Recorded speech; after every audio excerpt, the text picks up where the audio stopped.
I help you? I'd like to see the man in charge. He's in here.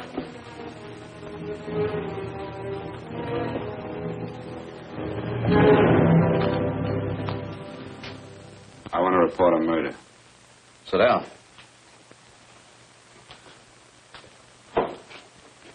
Where was this murder committed? San Francisco, last night. Who was murdered? I was.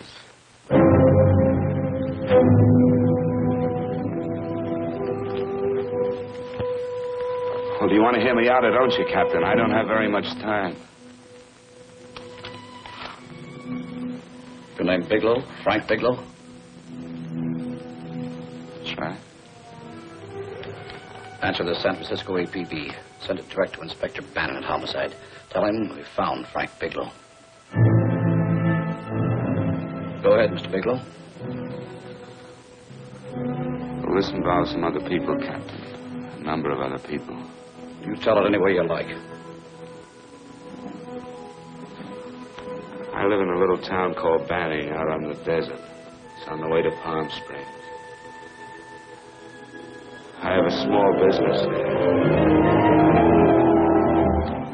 Paula? Yes, Mr. Bigelow. Give me a copy of Miss Hollis's 48 tax return, will you? Oh, you better get the 47, too. Yes, Mr. Bigelow.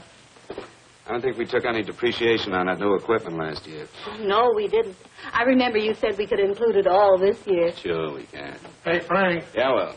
Peterson says he wants a financial statement before he can give me my loan. Hello, Kitty. I will. Well, I'm leaving for San Francisco today, but I'll be back in about a week. I'll take care of it for you then. Sure is a scorcher, isn't it? Well, I've seen him worse. Well, have a nice time, Frank. Yeah, thanks, Will. Paula, why don't you come down to the place and let me give you another permanent? Makes your hair so much easier to manage in all this heat. I can't afford it right now. Maybe next month. Yeah, here it is. No, we didn't take it. Well, we can do it this year. You work it out any way you think fit. Have a nice trip, Frank. Sure, Kitty. See you when I get back. Bon voyage. Why don't you come down anyway, Paula? We'll work out a deal on that permanent. Thanks. Maybe I will. Hello? Oh, hello, Mr. Hawkins. Just a moment. Do you want him to send your ticket over? No, I'll pick it up myself. No, never mind. Mr. Bigelow will pick it up at the station. Bye.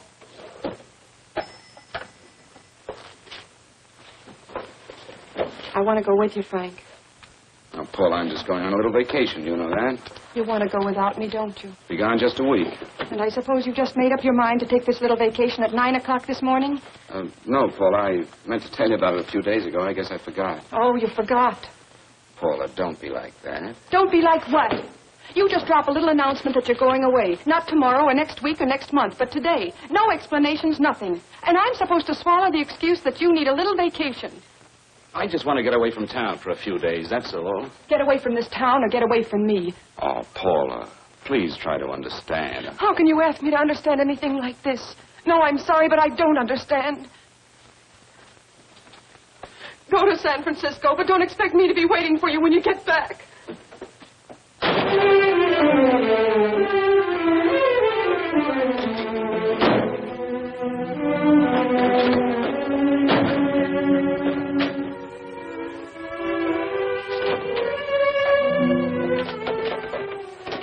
Paula, please, Paul. Come on, turn around. Look.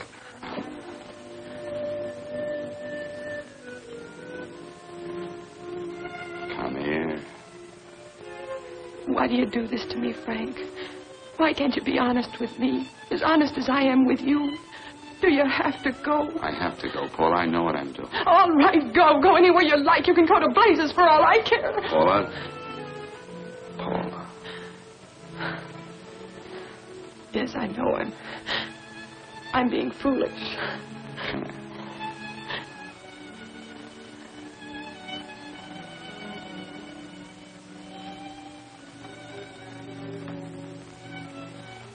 Come on, fix your face. We'll go down to Eddie's and have a drink. All right, why not?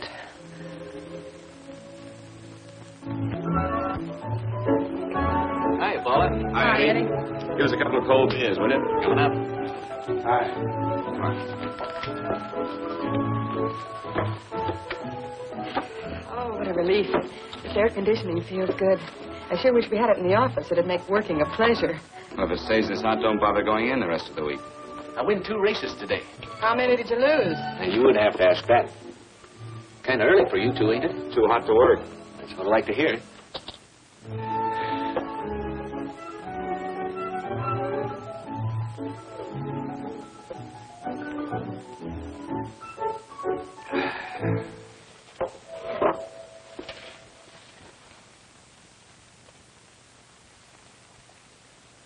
Frank, you'll take me with you, won't you? You will, won't you? Or am I crowding you? What do you mean, crowding me? Maybe you do need this week away alone. Maybe we both do. I know what's going on inside of you, Frank. You're just like any other man, only a little more so. You have a feeling of being trapped, hemmed in, and you don't know whether or not you like it. Look, Paula, I'm going to be honest with you. I care too much for you not to be honest with you. I'm as much concerned for your happiness as I am for my own. I know you've had one bad experience, Frank. I know all about it. But you don't know what it can do to two people, Paula. And the woman always gets hurt more than the man. I don't want you to get hurt, darling. More than anything in the world, I don't want you to get hurt.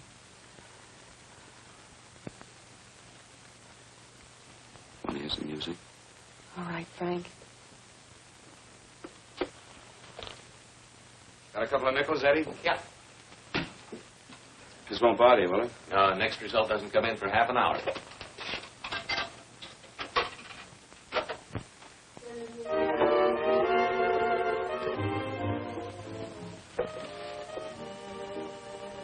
I thought that by now we'd be married.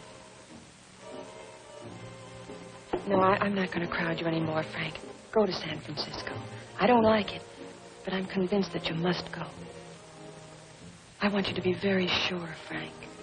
If it's right, and I believe it is, we'll have something really wonderful together. If it isn't, we should both know it as soon as possible. So you see, even if I could stop you, I wouldn't do it now.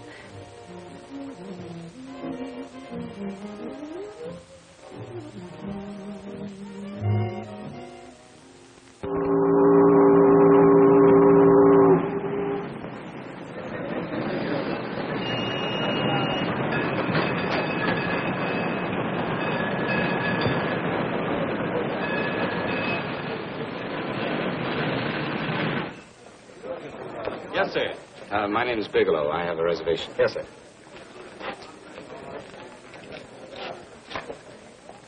Here we are, sir. My name is Bigelow. I have a reservation. I have it, sir. It's a very nice room on the 6th floor, facing the bay. Thank you. Boy, this might help you enjoy your stay, Mr. Bigelow. It's a little booklet on how to have fun in San Francisco. Oh, thank you. Very welcome, sir. Thank you. Say, is it always like this around here? No, this is market week, and it's the last day, too. Boy, always around until you need him. 517? Thank you.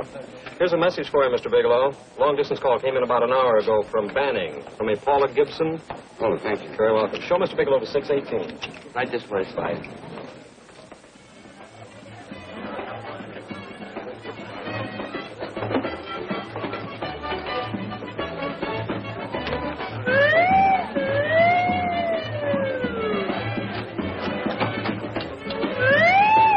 Right this way, Mr. Bigelow.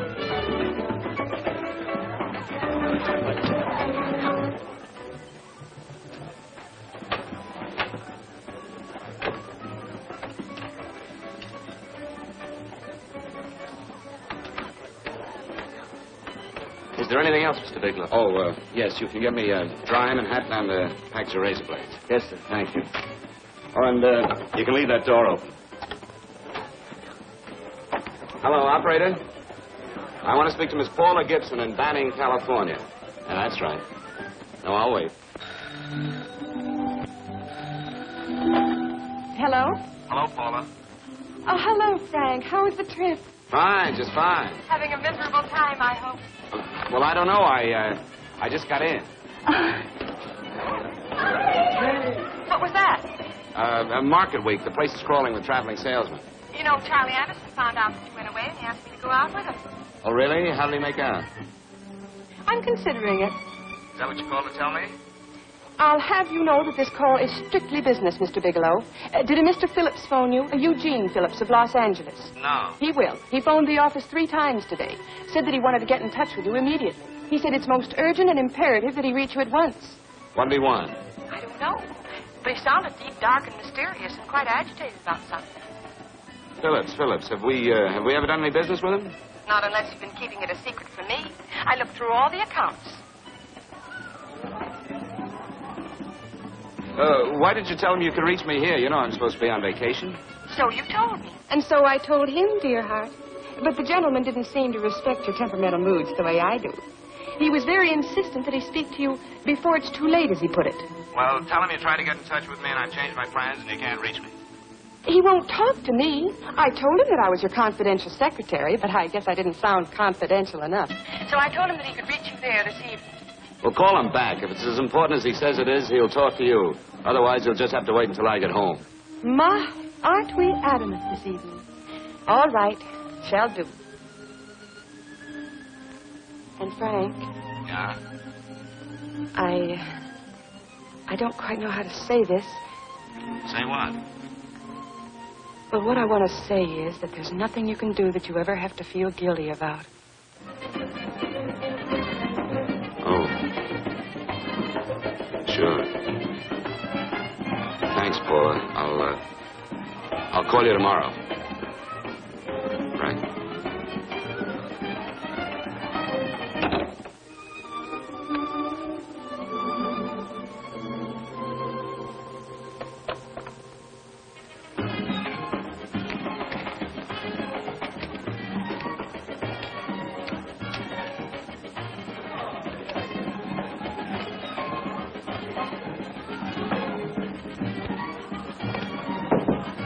Oh, just put it there, please. You can keep the change. Thanks very much. Say, how long has this been going on? Oh, it's been a madhouse all week. But they check out tomorrow. Oh? I thought you were with them. No, I'm just here on a vacation. Why does everybody come to San Francisco and tear loose? Excuse me. Say, I'm awfully sorry to bother you, but would you mind if I use your telephone? No, go right ahead. I'm just across the hall here. One of the boys is using my phone, and he's been on it for a half hour.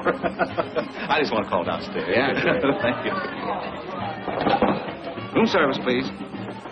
Hey, things really picked up the last few days, didn't they? Right up much business? Well, I'm not here on business. Oh, hello, room service? It's Mr. Haskell in 617. Yes, that's right. Would you send up 3 more bottles of bourbon and 2 scotch? Yes. Oh, and some more ice, too. Yeah. Oh, thank you. You here all alone? Yes, I just got in town. Well, why don't you join us for a drink? Well, I don't want to barge in on your party. Oh, nonsense. It's not a party. Just a few of the boys entertaining some buyers. You know, the usual thing. A few drinks and some laughs. It's no party. Come on. Well, Come on. right. I know what it's like to be all alone in a strange city. I'm Sam Haskell. I'm Frank Bigelow. You think some of these guys never been away from home before? Yeah. Hey, quiet down a minute. Hey, will you quiet down a second? I want you to meet Frank Bigelow. Hello. This is Jane Carlisle. Hello. Bill Welch. How are you, Mr. Wells? Glad to know you, Bigelow. Jane's the prettiest buyer in San Francisco. Oh, hey! I resent that. You don't think I believe him, Elaine? Well, he's bred that from coast to coast. Oh, gee. But it's good for my morale anyway. I'm George Cantwell. Glad to know you, Mr. Bigelow. Bigelow, yes. Right on much business? He's not here on business. Oh? Well, Well, why don't you get the man a drink before he dies of thirst? how about a little bourbon? Well, that's fine. Bourbon it is. Of course, Mr. Wallace. Yes, Mr. Wallace. But, Mr. Wallace, I'll need at least a week in Cleveland to visit all my accounts. I can't figure on being in Philadelphia until the 17th. Eddie, will you get off the phone? I want you to meet Frank Bigelow. That's his boss. He's been trying for an hour to get his expense account boosted. Yeah, the way this guy holds on to $1, you'd think they weren't printing them anymore. Yes, Mr. Wallace. I'm leaving here the first thing in the morning. Yes, sir. Oh, keep your hips loose, Harry, like this. Oh, yeah. How's he doing? Oh, there's nothing wrong with Harry's brother. The 2 years ago at the Murrays wouldn't show. I know. Well, I was doing all right, sir. This is Sue and Harry Brandis. Hello, good to meet you. How are you? Where'd you find her, Sam? On a dance marathon? Bourbon. Really? Oh, thanks. Say, I'll bet you could do the rumba. Well, a little, but I'm kind of rusty. Anything would be an improvement after Harry. Oh, how do you like that? Well, here goes. Hey, you're good. Oh, my wife, she's a good dancer, isn't she, Bigelow? Oh, yeah. Hey, fellas, I thought you were going to show us a good time tonight. Is this doing the town? That's right. We practically bankrupt our stores to buy everything you've got.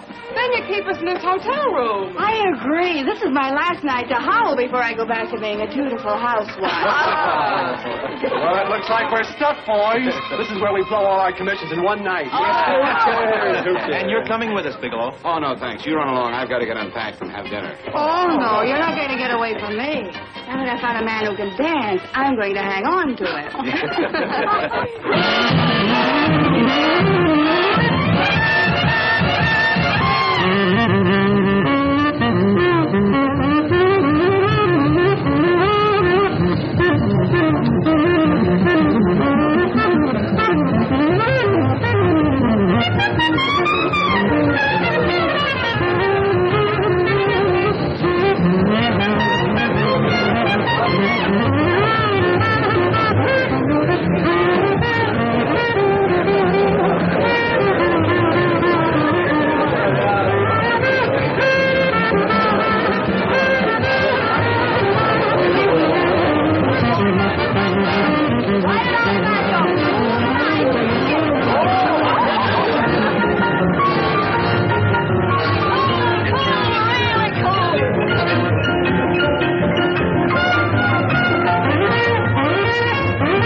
Place you got here. Wait till we hit the pitch in about an hour. That's when they really go out of their minds.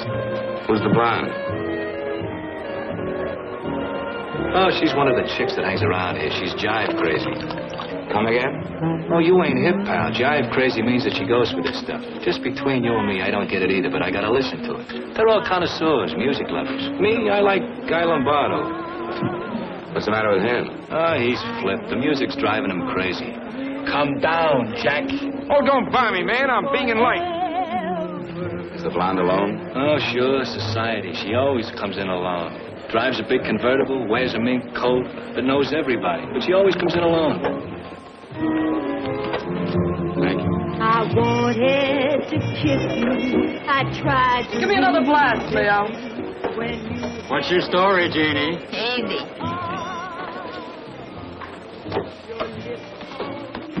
Hello. Easy. Dig the fisherman. Oh, that's really silk, isn't it? Can I buy you a drink? Sure thing. Give me a glass, Leo. Leo, I left my blast at the other end of the bar.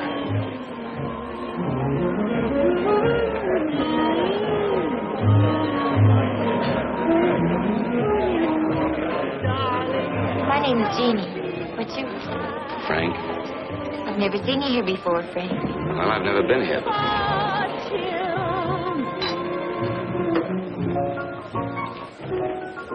This isn't mine. Mine was bourbon. Well, sure it is. You saw me pour it.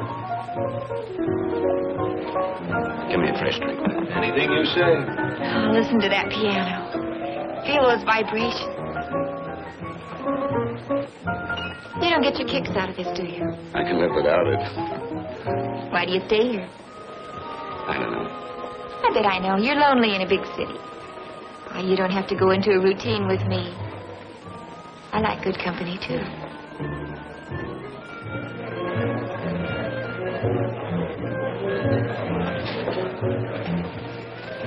Say, there are some people there I want to avoid. Couldn't we get out of here? Let me think about it. Oh, come on. How about going somewhere else, huh? Why don't you meet me later? Okay. Where? I tried to forget you, but you whispered, darling, I love. Call me at that number later. It's my next stop. They've got a band there that'll really send you. See you, Jeannie. Easy.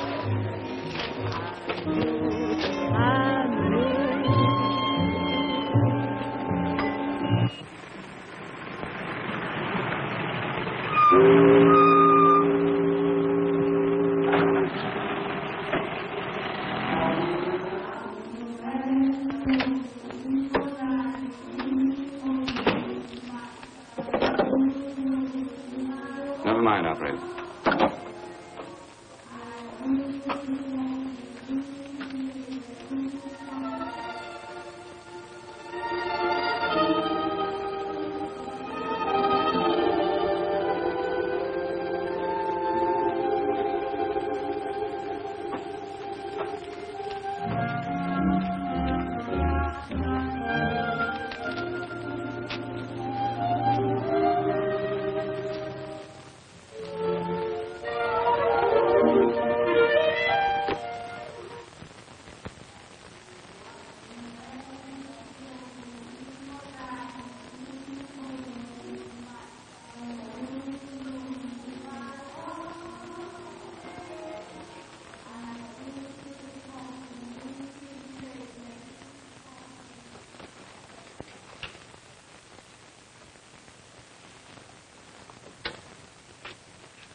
Room service, please. Come in.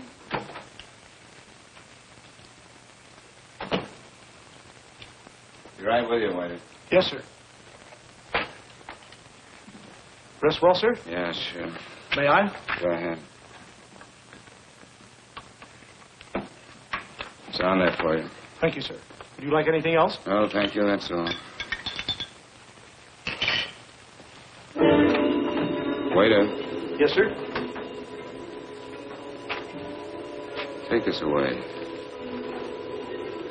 Is there anything wrong, sir? No, just take it away. I don't even want to look at it. Are you all right, sir? Yeah, sure. All right, I just had too big a night, I guess, that's all. I need some fresh air. Of course. Thank you, sir.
Lungs in good condition. Blood pressure normal. Heart fine. Well, it's a good thing everybody isn't like you, Mr. Bigelow. Put us doctors out of business. I'm glad to hear it, Doctor. I was a little worried. Don't let a little bellyache worry you. Could be just the change of climate. Well, it isn't exactly an ache, Doctor. It's kind of hard to describe the feeling. Maybe it was the drinks I had last night. I might have mixed them too much, huh? Let's have another look at that throat. You may finish dressing now, Mr. Bigelow. I want to get the results of those tests we took. Thank you, Doctor.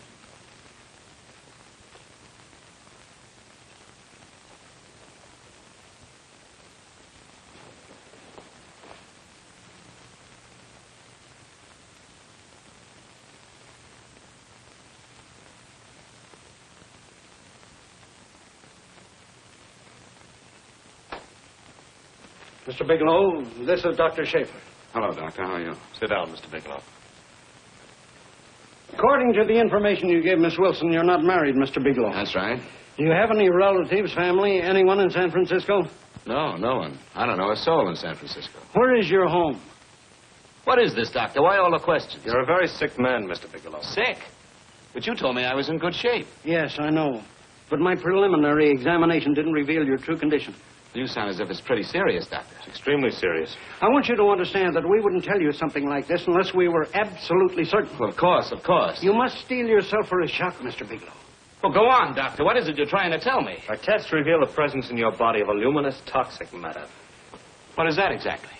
A poison that attacks the vital organs. Poison? We have no alternative but to tell you this. Your system has already absorbed sufficient toxin to prove fatal.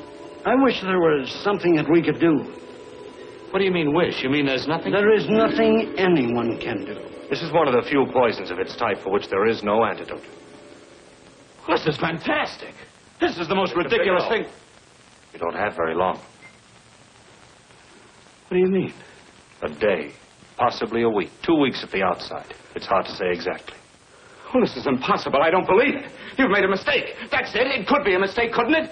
You have made a mistake, haven't you? Answer me. Dr. Schaefer is an authority on toxicology. Been no mistake, Mr. Bigelow. Do you realize what you're saying? Well, you're telling me that I'm dead. Do you think you can explain my life away in just a few words? Why, I don't even know who you are. Why should I believe you? You must calm yourself, Mr. Bigelow. We want to offer you every assistance that we... Assistance? Who wants your assistance? Who wants anything from you? You're nothing but a couple of phonies. Why, I think you're crazy. That's it. You're crazy. The both of you. You're crazy.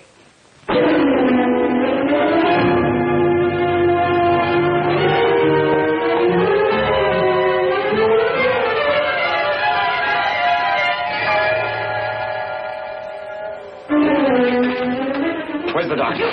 Come on, tell me. Where's... Doctor, go through the ticket before you come here. What's the trouble here? What's the matter with you? Doctor, I want you to examine me for luminous poison. Come right in here.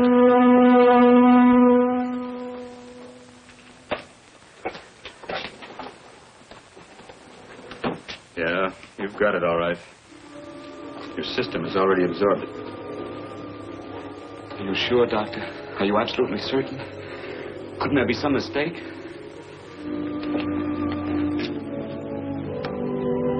There it is. Toxin is actually luminous in the dark. Now there's no doubt about it, Bigelow. I don't feel sick. My stomach is just a little bit upset. Maybe it's not as bad as you think, Doctor. That's characteristic. With a heavy jolt, you go suddenly in a matter of hours. But if the stuff is taken in a lesser degree, you last a while, and then...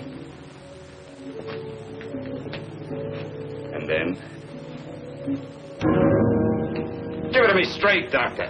Well, a number of things are involved. The systemic condition of the individual, the amount consumed, exertion... Yes? You won't feel too badly for a while. Then it will happen suddenly. A day, 2 days, a week at the most.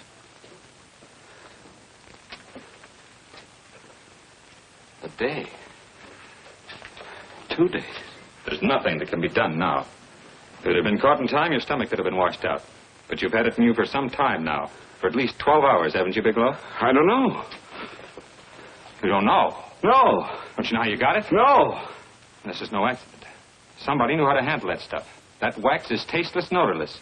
The amount of alcohol in your body, you must have got it in liquor. I was drinking last night. Arrange for your admission to the hospital immediately. Of course, I'll have to notify the police. This is a case for homicide. Homicide? I don't think you fully understand, Bigelow. You've been murdered.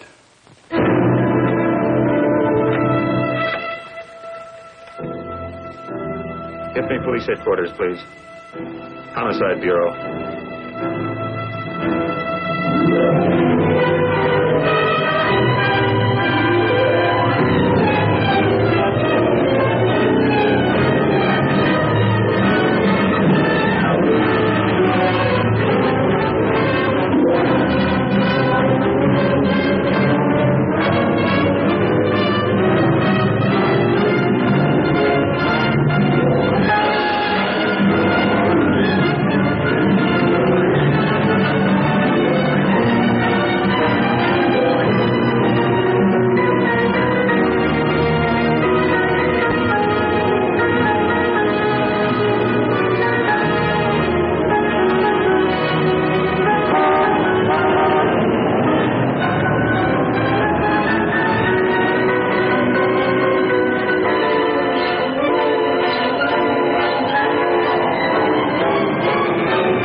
Open up. Open this door, I tell you. Open it up or I'll break it down. Where are those men? Where are those men who were here last night? I don't know. There are no men here.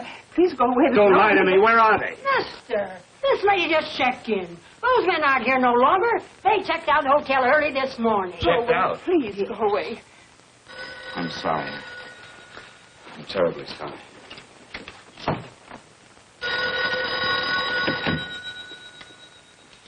Hello? Please, Mr. Bigelow, my eardrums. Oh, hello, Paula. Your enthusiasm overwhelms me. Why haven't you phoned me? Or is there a quota on telephone calls up there? I'm sorry. I've been busy. I'll bet you have. Visiting the museums, no doubt. What's happening up there that's exciting or different? Nothing, not a thing. I'll bet you miss me, but you're too stubborn to admit it. Sure. You know, if you'd like me to come up, I could pack a toothbrush and leave right away. No. Well, you don't have to snap my head off. You could at least make pretense of missing me. I'm sorry, Paula. Of course I miss you. Listen, Paula, Paula, it's just that I don't feel like talking now. I'll call you later. Don't strain yourself. You phone me sometime when you feel more like talking. Oh, by the way, I called that Mr. Phillips back. Phillips? Yes, you know, the man that tried to reach you. Well, I'm afraid you'll never know why it was so important that he speak to you. His office said he died yesterday. Frank, are you there? Did you hear me? Die? When? Yesterday. So you won't have to bother your little head about him anymore. You can just go ahead and have fun. Paula, what did he die from? Do you know? I suppose he died from whatever people usually die from.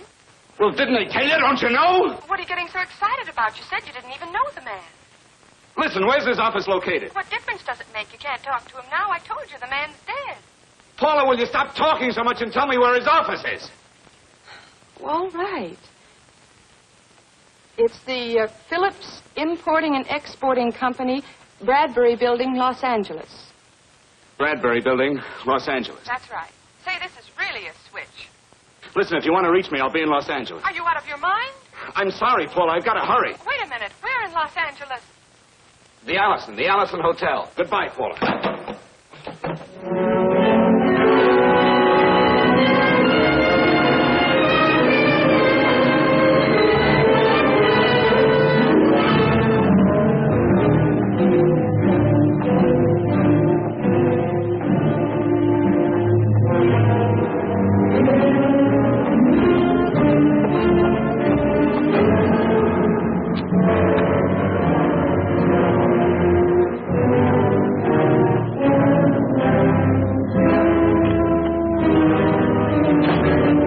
See someone in charge here. What is it in regard Well, to? it's a personal matter. It's quite urgent. Perhaps Mr. Halliday can help you. Who's he? He's our controller. Your name, please? Bigelow. Mr. Bigelow to see you. Send him in. Go right in, please. That door.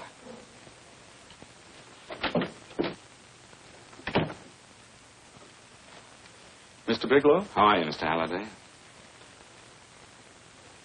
What can I do for you? Well, Mr. Phillips phoned my office several times yesterday. I'd like to find out what it's all about. You know Mr. Phillips died yesterday? Yes, I know. Well, I don't understand. If he phoned you, didn't he tell you what it was about? Well, he didn't speak to me. I wasn't in my office at the time, and he wouldn't tell my secretary. Well, I'm afraid I can't be of much help, Mr. Bigelow. I've no idea why Mr. Phillips tried to reach you. I'm sorry you had to make the trip for nothing. How do you know I made a trip? I didn't say anything about making a trip. I merely said he phoned my office. My office could be here in Los Angeles. Miss Foster, Yes? didn't you mention something yesterday about Mr. Phillips speaking with Mr. Bigelow in San Francisco? I said that he had phoned Mr. Bigelow's office in Banning, but that Mr. Bigelow was staying at the St. Francis Hotel in San Francisco.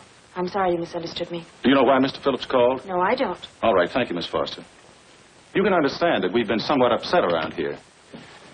Now, if you don't mind,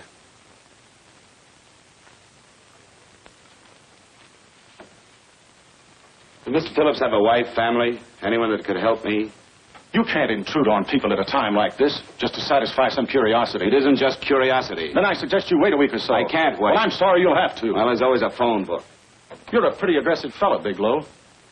Are you quite sure that this is as important as you make it appear to be? It's important. Mrs. Phillips lives at the Sunset Arms Apartments. Thank you. I needn't tell you she's under a strain. I suppose you're capable of using a little more tact with her than you demonstrated with me. I think I can handle it. By the way, what was the cause of Mr. Phillips' death? Suicide. He leaped from the balcony of his apartment.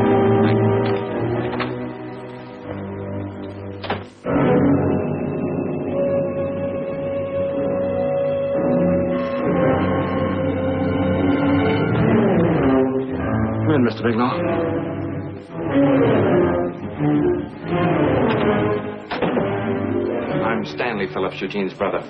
Halliday phoned that you were coming.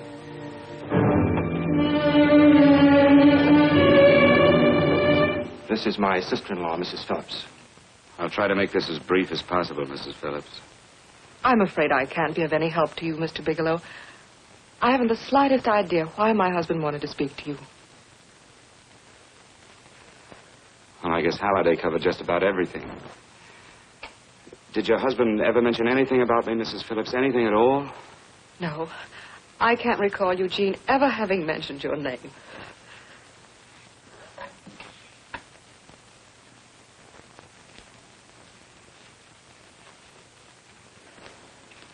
I hate to ask you this, Mrs. Phillips, but it's of vital importance to me. Do you know why your husband committed suicide? Oh. You're certainly not the most diplomatic person in the world, are you, Bigelow? Were you a friend of my brother's? I never met him.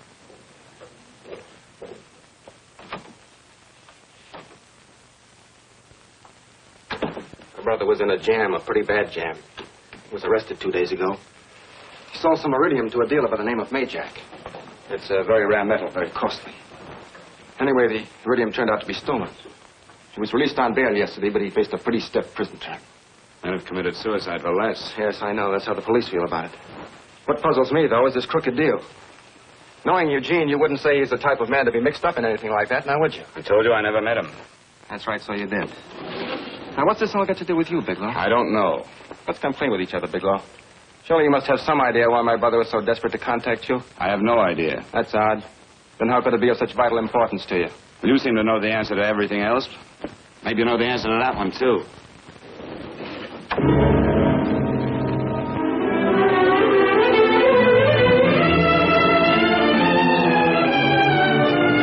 There's a message here for you to call operator 82 at Fanning. Oh, thank you. Show Mr. Bigelow to room 821. Say, would you have the operator put this call through to my room right away? I'll take it up there. Thank you. Hello, operator. Yeah, I'll call you if I need anything. Thank you, sir. Hello, Paula? Well, Sinbad, I'd just about given you up for lost. Do you mind telling me just why you rushed down to Los Angeles? I can't explain it to you just now, Paula. I just can't explain it. What's going on, Frank? You don't even sound like yourself. Well, I'm just a little tired, Paula, that's all. But I miss you. Oh, Frank. I can't tell you how good it is to hear you say that. And here I was worrying that I'd lost my charm. When are you coming home, Frank? Soon, Paula. I'll be home soon. I'll go right out and get myself a permanent so I'll be pretty when you see me. Hey, guess what? I found that Phillips name in your notarial ledger. Notarial ledger? Yes, of all places. I remember now I made the entry myself. You had notarized a paper one morning before I came to work. What kind of paper was it? A bill of sale for a George Reynolds made out to Eugene Phillips of Los Angeles. So you see, I was right. We haven't done any business with Phillips, only indirectly. What was the bill of sale for? A shipment of iridium, whatever that is. Iridium? You mentioned at the time that this fellow Reynolds had made some kind of a deal in Palm Springs, and he stopped in your office early in the morning on his way north to have it notarized. Wait a minute. Wait a minute, George Reynolds. That was about 6 months ago, wasn't it? That's right, 6 months ago. Thanks, Paul. Oh, goodbye. Goodbye. Hello, operator. Get that number back for me.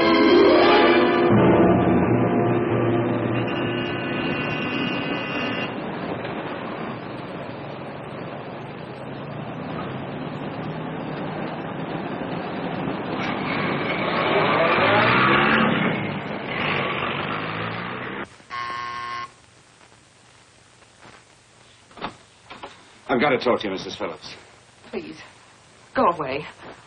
I want to be left alone. But I found out why your husband wanted to see me. It was in connection with a bill of sale. Come in.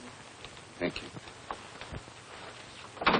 What do you know about a man named George Reynolds? George Reynolds? Yes. Why, that's the man my husband claimed sold him the iridium. And what did Reynolds claim? Reynolds disappeared. Yes?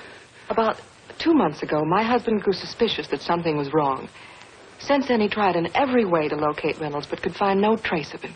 But I don't get it. Your husband could have proved he made a legitimate deal by showing the bill of sale he got from Reynolds. Then there was a bill of sale? Yes, of course there was. My husband swore there was, but at the time of his arrest, he couldn't find it. It was mysteriously missing.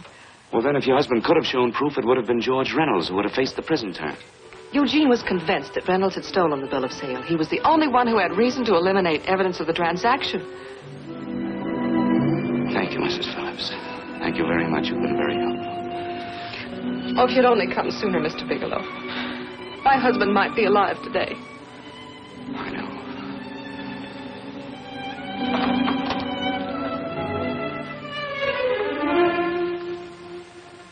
The only thing that puzzles me, Miss Phillips, is that you haven't asked how I knew there was a bill of sale.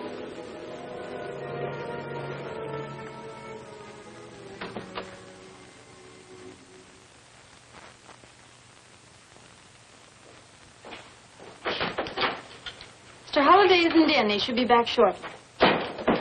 I think you're the one who can help me, Miss Foster. Mr. Phillips tried to reach someone else before he called me yesterday, didn't he? Why don't you ask Mr. Holliday? Obviously, Mr. Holliday wasn't here yesterday, or he wouldn't have had to learn from you that Phillips called me. And you're the logical person to know who else Phillips called. I don't believe that's any of your business, Mr. Bigelow. Don't think you're revealing anything confidential, Miss Foster. I know that he tried to reach somebody else. Mrs. Phillips told me. You're bluffing, Mr. Bigelow. I don't know what you're after, but you're trying to trick me. Mrs. Phillips didn't tell you a thing. How do you know that? Mrs. Phillips knows nothing about it. She doesn't. Well, why wouldn't she? Wait a minute. I was talking about George Reynolds. Who did you think I meant? Just who is it that Mrs. Phillips doesn't know I about? told you before, that's none of your business. All right, young lady, I'm going to give it to you straight. Phillips was murdered. Murdered? I don't believe you. He told me because he needed me to clear him. Phillips was innocent. Innocent men don't have to jump out of windows. Murdered? Just who are you trying to protect, Miss Foster? Why are you so afraid to tell the truth? I'm not protecting anybody. I haven't any more to say. All right, young lady, listen to me. This thing is going to explode wide open. If you've got nothing to hide, you better start talking. Or maybe you are mixed up. No! Well, then, come on. Mr. Phillips called Marla Rakubian. He went to see her yesterday morning. Who's Marla Rakubian? She's a model. She and Mr. Phillips used to be quite friendly, but he hadn't been seeing her for quite some time. Come on. The last couple of months, he'd been trying to locate her and finally learned where she lived yesterday morning. When he returned from seeing her, he was terribly upset and excited. That's when he had me put in the calls for you. When he couldn't reach you, he went home. The last time I saw him alive. Give me Marla Rakubian's address. I don't think Mr. Phillips realized I was aware of his friendship with Marla Rakubian, and out of respect for him, I never intended to tell anybody. I had no idea that she had anything to do with the trouble he was in. I admire your discretion, Miss Foster. You know, you must be pretty friendly with Stanley, Miss Foster. He knew how desperately his brother tried to reach me yesterday, and he wasn't even here at the time.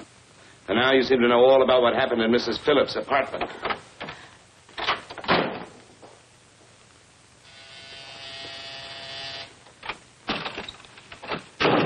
Miss Rakubian? Yes? What do you want? Get out of here or I'll call the police. Go ahead, call him. Oh, go ahead, call him. Going on a trip, huh? Yes, going away for the weekend. Sailing for Buenos Aires tomorrow, some weekend. I'll send you a postcard. Now get out of here. Who are you going with, George Reynolds?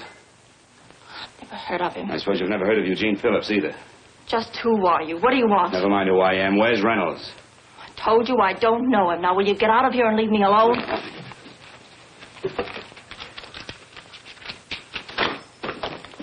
So you never heard of George Reynolds, huh?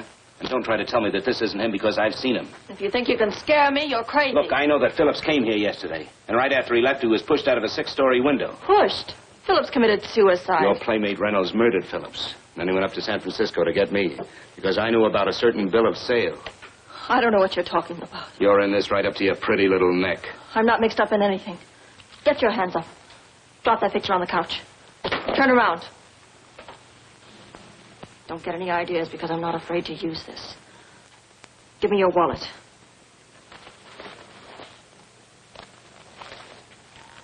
Frank Bigelow, Hotel Alex. All right, now where's Reynolds? I don't know. I don't know where he is. Is that what you told Phillips yesterday? I told him exactly what I'm telling you. I haven't heard from him in months. Yeah? You're mighty careful of the picture of a man you haven't heard from in months.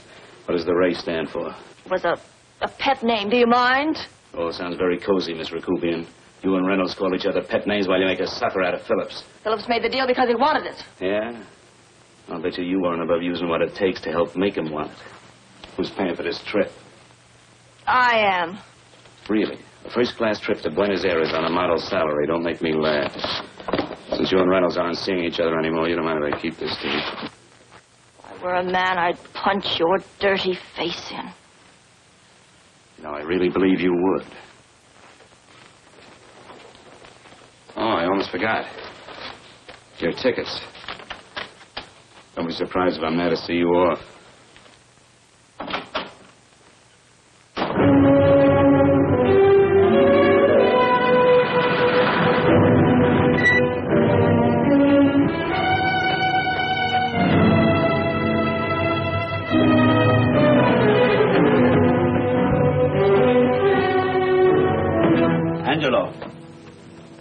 Angelo! Oh, Angelo. Do you remember taking this picture of George Reynolds? I take so many pictures, I can't remember them all. This gentleman is a friend of his and would like his address. We have no card on him. I don't think we ought to do that. He's willing to pay $20 for it. That's the paper we used last year.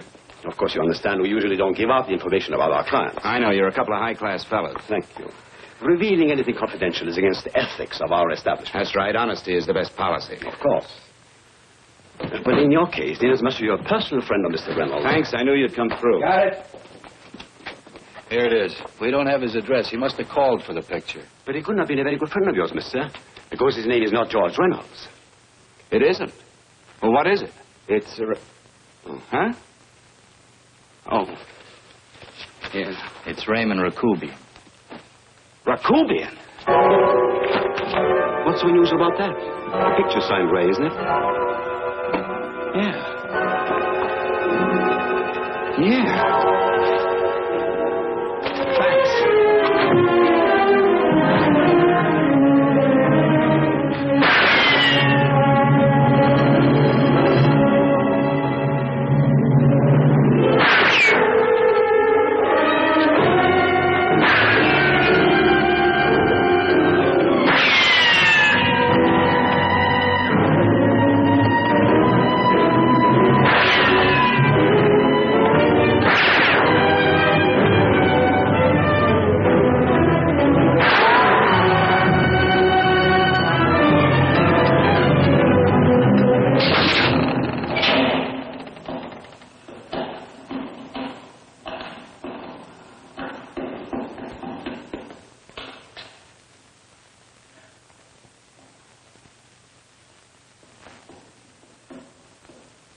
Your lips holding baby, then I thought that maybe love.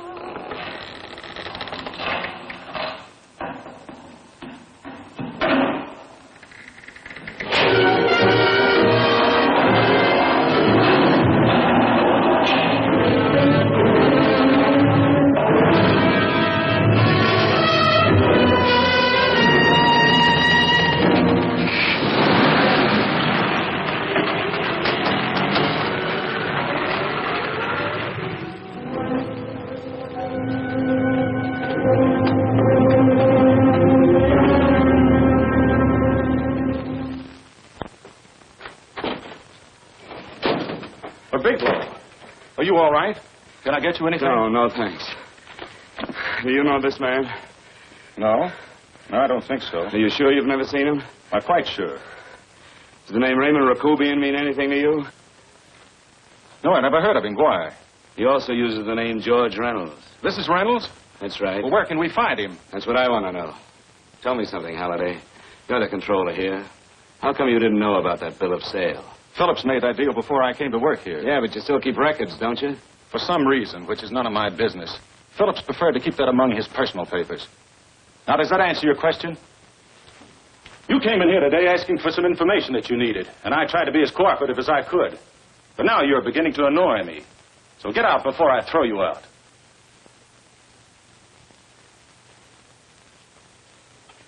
You know, you really frighten me.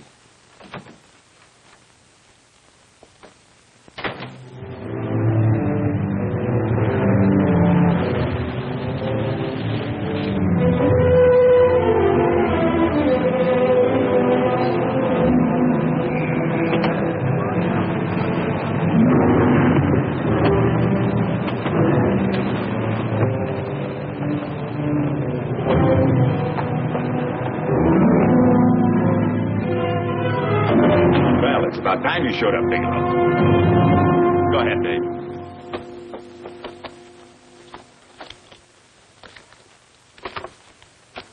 Real cute, ain't you, Bigelow? Just real cute. Paula didn't lose much time getting a hold of you guys, did she? Shut up. Let's go, Bigelow. Look at him. He can't take it. Soft in the belly. You do that again and I'll kick your face. Lay off, Chester. Cut it out. Shut up! Who asked you? Better let him answer. The clerk might know he's in. Go ahead, Bigelow.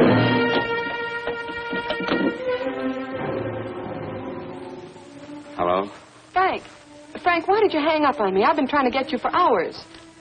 I'm sorry, Paula. I was in a hurry. Well, don't be in such a hurry this time. You didn't give me a chance to finish what I had to say. Something. I wanted to tell you that McGowan was in hollering his head off because you didn't go over the books. Tell McGowan to get another auditor. Sure. Sure, I'll just do that little thing and use the best paying account we've got. Do as I tell you, Paula. Frank, are you drunk? Paula, how much we got in the bank? About $2,200. Draw it out tomorrow. Sure. Then what do? Skip town without paying our bills? Forget the bills. You know that coat you always wanted? Buy it. You are drunk. You know, if I didn't have such a good character, I'd be tempted to take advantage of your intoxicated state, Mr. Bigelow. I'm not drunk, Paula. Well, then don't tell me that one day away from me can affect you this way. Cut it short. Paula, Yes? I'm sorry I left you. I never realized how much I love you. But I know it now. Oh, Frank, darling, I love you too so very much. Please come home. I miss you terribly. I said cut it short. I'd just love to let you have it, Bigelow. Let's go, Chester. This guy's kept us waiting long enough now. Walk in front of me, Bigelow. And keep your mouth shut. If you so much as look cross-eyed at anybody, I'll blow the back of your skull out.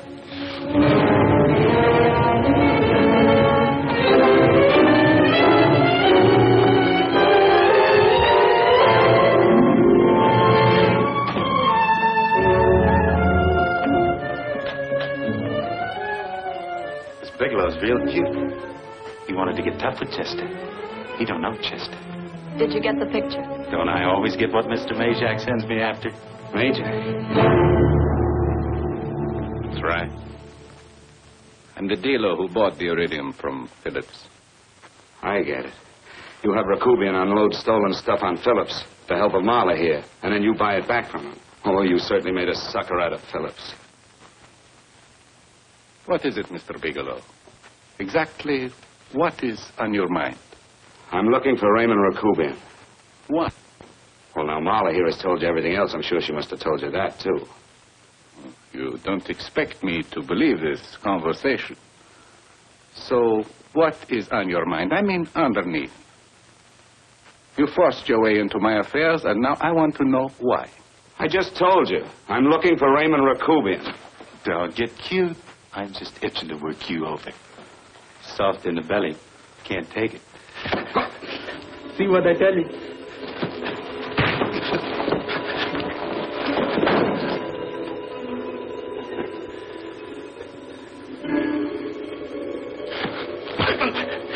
Can't do that to Chester. I'm going to blow your guts out. Easy. Lay off, Chester, not now. Look at him. He's so scared of Chester, he'd talk now. He's not afraid, Chester. You can tell from a man's eyes when he is afraid. Look at his eyes.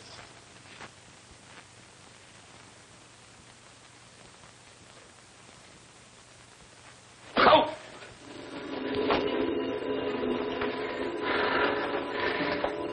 I'm telling you, Majak, you better keep him away from me or he's really going to have to use that gun. Go away, Chester, please. Do what I tell you, my boy. Please. And help Dave. Sure. suffer in pain. He's an unfortunate boy. He's psychopathic. He's unhappy unless he gives pain. He likes to see blood. Come with me, Mr. Bigelow.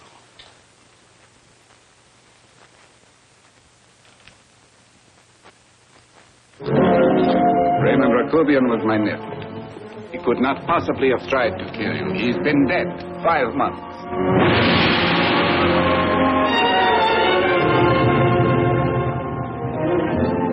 I'm afraid you have been sidetracked. Provided it is true that somebody made an attempt on your life. Somebody made an attempt again today. I had no reason to kill you, believe me. What do you mean you had no reason? I notarized a certain bill of sale. You notarized the bill of sale for Reynolds, not Rakubian. What I told you was true. I had no reason to kill you. That's a closet, Mr. Bigelow. And under other circumstances, you could go home now. But now you present a problem. You know too much, and I am in danger. Chester! Suppose I were able to prove to you that I only want to find the person who tried to kill me, and I won't cause you any trouble. You know I can go to jail for 10 years for this little business. 10 years. At my age, that's my life. That means my entire life. With my life, I do not take chances. I am sorry, believe me. You want Joe to go with you? No. Just Bigelow and me. And baby makes 3. Good, Major. Goodbye, Mr. Bigelow, and forgive me. Let's go, Bigelow. I guess you won't be there to see me off.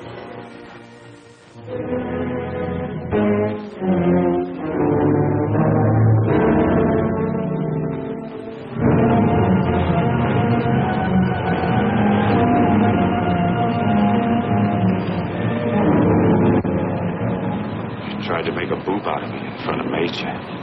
Shouldn't have done that, Bigelow. I don't like that. I'm going to enjoy this, Bigelow. I've done jobs like this before. I knocked off guys I could like. But I don't like you, Bigelow. I never liked that puss of yours from the minute I seen it. Yeah. I'm going to enjoy this.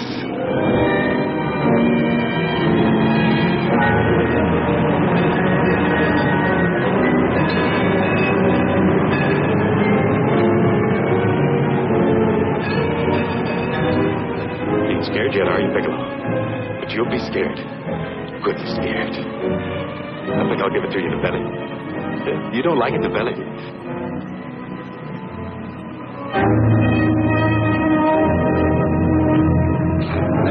Good. Try. I'd just love you to try it, Bigelow. Why don't you try it? Go ahead.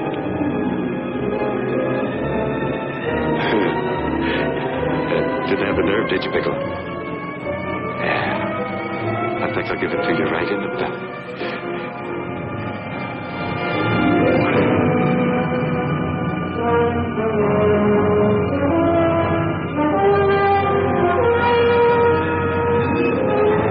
Takes longer when you get it in the belly. It's nice and slow. That's the way I want to see you go, Bigelow. Nice and slow.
Yes, I'm all right, Paula, but what are you doing here? How did you get here? Freddie Ross threw me down. I had to come. I had to see you. You shouldn't have come, Paula. You shouldn't have. What is it, Frank? You're in some kind of trouble. I know it. Look at you. You're a sight. Your clothes look as if you've slept in them. Are you ill? You are. You're feverish. I'm all right, Paula, and I'm not in any trouble, believe me. You're lying, Frank. Right after I spoke to you, I got a phone call from the San Francisco police. They asked if I knew where you were. You didn't tell them anything, did you? Of course not. It was the homicide detective that called. What is it, Frank? If you're in any kind of trouble, you certainly can trust me. Look, I'm not in any trouble with the police, Paula, believe me. But you can't stay here. You've got to go back to Banning right away. No, I won't go, Frank. I won't. I'm staying here with you. Paula, it's better that you go back, believe me. Why? What's this all about? What have you got to do with this Phillips and Reynolds? Phillips was murdered. What could that possibly have to do with you? All you did was notarize a paper. You've notarized hundreds of papers. I know. All I did was notarize one little paper out of hundreds. Frank, you frighten me. You don't even act like yourself. I know that you're in trouble, that something is wrong, that you're in serious trouble. You frighten me, Frank. Oh, don't be frightened, Paula. Don't ever be frightened of anything again. Will you promise me that? I love you so much, darling. More than you seem able to understand. Oh. I never really knew happiness until I loved you. Sometimes when I used to be afraid that you weren't sure how you felt, I tried to hold back, but I couldn't. Losing you would have been losing everything. There would have been nothing left. Don't, Paula, don't. Now I'm afraid again. Somehow I feel that I'm going to lose you, but there's nothing I can do about it. I feel so helpless. You're leaving me out of something. Tell me, Frank, what is it? Give me a chance to fight back. Just give me a chance, please. You do love me, don't you? Oh, yes, Paula, I love you. I never was more certain of anything in my life. I wasn't sure before. I was a little blind, I guess, but believe me, I'm sure now. Can you understand that, Paula? I understand. A man can be like that, Paula. Something has to happen. It can be a big thing or a little thing, but it can make him realize how much someone means to him, how much he really loves him. Oh, and I love you, Paula. More than I ever thought it possible to love anyone in the world, I love you. Then why won't you tell me about this trouble you're in? Why won't you try to let me help you? You can't help me, Paula. You don't want my help. Oh, Paula, there's nothing you can do. Will you believe me? So will you please go home, please? No, Frank. I won't go. I know you're in trouble. I can't leave you like this. All right, Paula, look, wait for me in the lobby of the hotel, and I'll be back to you soon, I promise. You promise? You're yes, sure? Paula, I promise. Is that a new outfit? Yes. Oh, that's beautiful.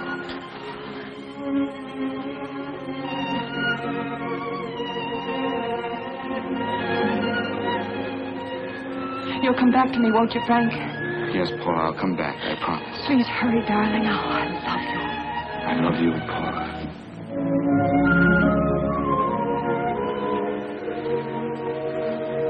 Goodbye, Paula.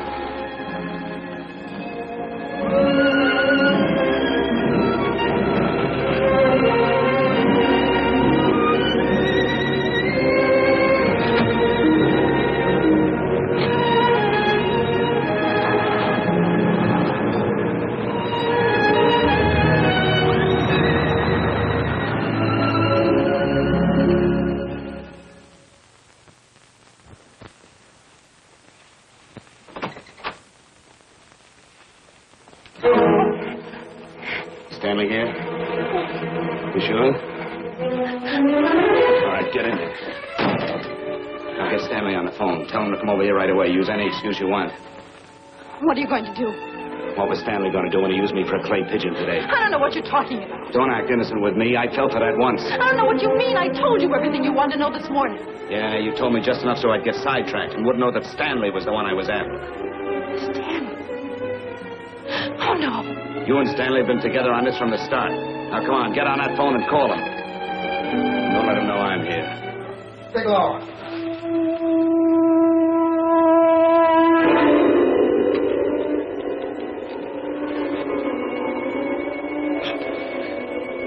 You've been sidetracked, all right. But it was the poor bereaved little widow who did it. Miss Foster found this letter this afternoon. It's in my brother's desk at the office. It's postmarked 2 years ago. It isn't exactly the kind of a letter that a married woman gets from a casual friend. I'm sure my brother wasn't aware that they were so well acquainted when he hired Halliday. What's the matter with him? He hasn't felt right since dinner. Where did he have dinner? At Mrs. Phillips' apartment. Halliday was there, too, and Stanley confronted them with that letter. Did you have anything to drink? Yes, why? How long ago? Half an hour ago, just before I came here. Miss Foster, get on the phone, call the emergency hospital. Have them get an ambulance over here right away. What? Tell them to prepare a stomach wash for luminous poisoning. Luminous poisoning? Go on, do what I tell you. You may still have a chance to save his life. Go on.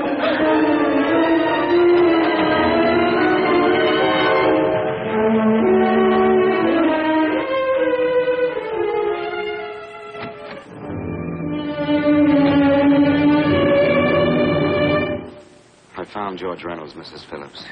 He's been dead for 5 months. And he didn't steal the bill of sale. No, he didn't. But you could have stolen it. How dare you? You knew who I was when I came here today. But you were surprised to see me alive, weren't you? But I'm not alive, Mrs. Phillips. Sure, I can stand here and talk to you. I can breathe and I can move. But I'm not alive. Because I did take that poison. And nothing can save me. What are you going to do? If I kill you now, I have nothing to lose. No, you've got to listen to me. You've got to give me a chance. But I didn't have a chance. It was Halliday. Believe me, it was Halliday. He made me steal the bill of sale. He planned everything. What about this letter? Your husband knew about you and Halliday. He found it only yesterday. He accused Halliday. They fought, and Halliday pushed him over this balcony. And why me? Why did he want to kill me? Because you could have proved there was a bill of sale, that my husband had no reason to commit suicide. Halliday was desperate. After he killed my husband, he found out about the phone calls to you. He thought you spoke to him, that you knew enough to involve him.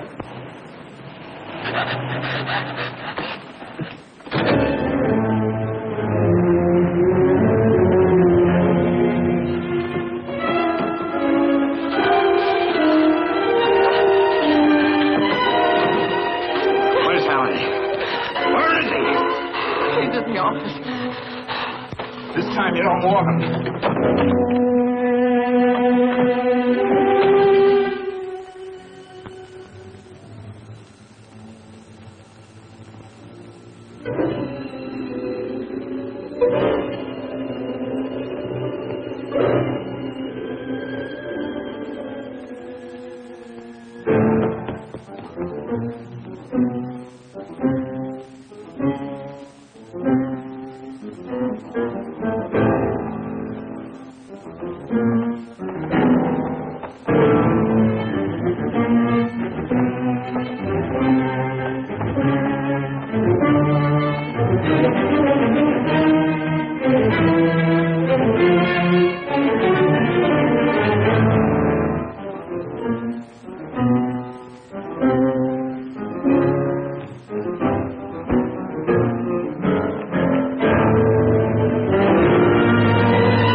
move along now. Let's get going. Come on.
All I did was notarize a bill of sale.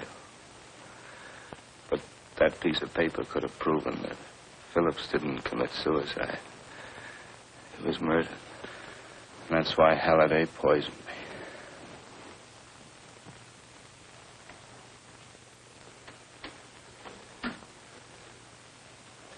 Would you?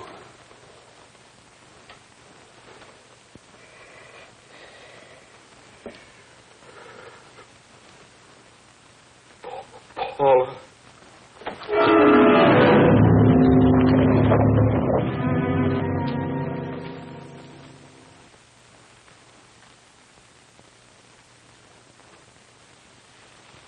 Call the morgue.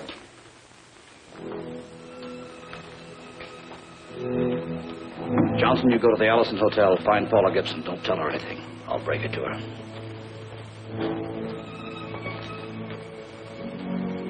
How shall I make out the report on him, Captain? Better make it dead on arrival.